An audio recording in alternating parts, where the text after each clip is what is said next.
शादाब चौहान जी, ये कहीं आप लोगों का साइड इफेक्ट तो नहीं है? शादाब चौहान जी, आप तो ऐसे हो गए कि ना निगलते बन रहे हैं ना उगलते बन रहे हैं। आप तो नुकसान बिहार में पहुंचा चुके, महाराष्ट्र में पहुंचा चुके और अब चिंताएं उत्तर प्रदेश में बढ़ा रहे हैं। प्राची जी, हम एक राजनीतिक दल हैं। हम लोग जनता के बीच में जाकर के अपना पक्ष रख रहे हैं और जनता अगर हमारी बातों पर विश्वास कर रही है, हमसे प्रेम कर रही है, हमको बिहार में जिता करके भेजाया, उसके बाद हमको महाराष्ट्र में जनता का प्रेम मिला, उत्तर प्रदेश में जनता का प्रेम मिल रहा है, तो इसमें कोई समस्या की बात नहीं। लेकिन ये विडंबना है। आज घनश्याम तिवारी जी को मैं थैंक यू बोलूंगा। Thank you sir. आज मेरे उत्तर प्रदेश के उन तमाम वोटरों का आपने आंखें खोल दी जो लोग आज भी कंफ्यूजन में थे कि सपा नाम तक भी नहीं लेंगे। 20% मुसलमानों का वोट लेंगे लेकिन हमारा नाम भी नहीं लेंगे। पीडीए में अल्पसंख्यक बोलेंगे, नाम भी नहीं लेंगे। मेरे नाम से नफरत है, मेरी दाढ़ी टोपी से नफरत है। मुसलमानों को पॉलिटिकल रिप्रेजेंटेशन नहीं देंगे। 7% यादव भाइयों को 20% मुसलमानों ने 4 बार मुख्यमंत्री बनाया। क्या इस बार 20% मुसलमानों को 7% यादव भाई मुख्यमंत्री घोषित करेंगे? नहीं करेंगे। आपका चेहरा बेनकाब हो गया सर। ये सेकुलरिज्म के नाम पर, पीडीए के नाम पर आप फ्रॉड कर रहे हैं।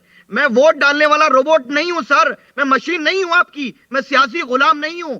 उत्तर प्रदेश का मुसलमान अपने राजनीतिक प्रतिनिधित्व के लिए बैरिस्टर ओवैसी साहब को अपना नेता स्वीकार कर चुका है और आने वाले चुनाव में यह पता चल जाएगा। और मैं चुनौती के साथ कहता हूं, 2027 में मेरे समाज के बगैर आप 100 सीट ला करके दिखा दीजिए। 2032 में फिर चुनाव में वोट मांगना हमसे। आप ये आपका अहंकार ले डूबेगा। तेजस्वी जी का अहंकार बिहार में उनको ले डूबा और आपका अहंकार आपको उत्तर प्रदेश में लेकर के डूबने वाला है।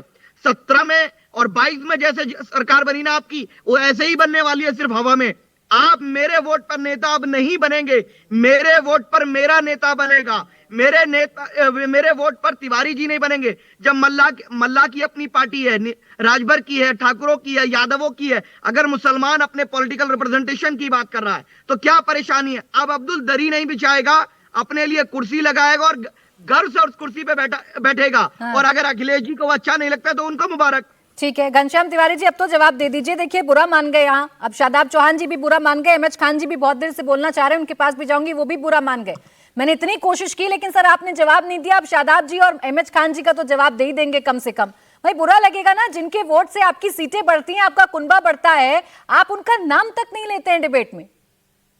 प्राची पराशर जी, आपका ध्येय हो सकता है कि इस पूरी बहस को हिंदू मुसलमान, केवल आपका ध्येय नहीं है। भारतीय जनता पार्टी ने मीडिया के जिन जिन ताकतों को अपने साथ लिया है, उनका गोल है कि इस देश में सुबह से शाम तक सिर्फ हिंदू मुसलमान पे बहस हो। और हमने 11 साल में, आप गुलाम बन के रहूं तो फिर आपने टोकिए मत, मुझे अपनी बात रखनी। मैंने सबकी बात बड़े धैर्य से सुनी, तो प्लीज टोकिए मत। बोले तो सर, बोले, मैं तो नहीं टोक रही हूँ आपको, बोले। बिल्कुल। तो इस देश के लोगों को पता है कि इस देश में मोदी जी जो कि आलिशान जीवन जी रहे हैं, 8 करोड़ 12 करोड़ की गाड़ी, लाखों के सूट पहन रहे हैं, जय शाह बीसीसीआई के हेड बने हुए हैं, 15,000 20,000 करोड़ का भारतीय जनता पार्टी को चंदा मिलता है। उसमें प्रतिदिन हिंदू मुसलमान बहस कराइए, प्रतिदिन हिंदू मुसलमान बहस कराइए, लोगों के रोजगार महंगाई के बारे में मत बात कीजिए और ऐसा साबित कीजिए कि सिर्फ कुछ लोग ही रिप्रेजेंटेटिव हैं। 2022 के चुनाव में इन लोगों ने, शादाब भाई की पार्टी ने उत्तर प्रदेश में 100 सीटों पे चुनाव लड़ा था। किसी ने रोका तो नहीं था। आंध्र प्रदेश में या तेलंगाना में, जब समूचा आंध्र प्रदेश था, बाद में तेलंगाना बना, क्या ये 100 सीटों पे चुनाव लड़ते हैं?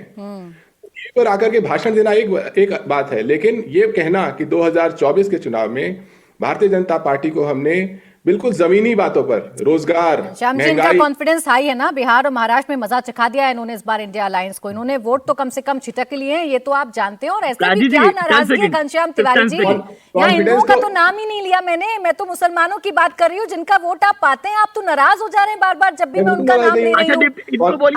आप तो उल्टा फायर हो जा रहे हैं। यहाँ तो मैं किसी नफरत की बात ही नहीं कर रही। मैं तो उस वोट बैंक की बात कर रही हूँ जो आपके साथ इंटैक्ट दिखता है, जो आपके साथ लॉयल है। अच्छा चले, मैं इस सवाल को पलट देती हूँ। क्या आप ये डिनाई करेंगे कि मुसलमानों का वोट आपको नहीं मिलता है? मैं आपकी तो फिर बताइए किसको मिलता है? बोले। किसी समाज का उतना वोट नहीं मिलता है।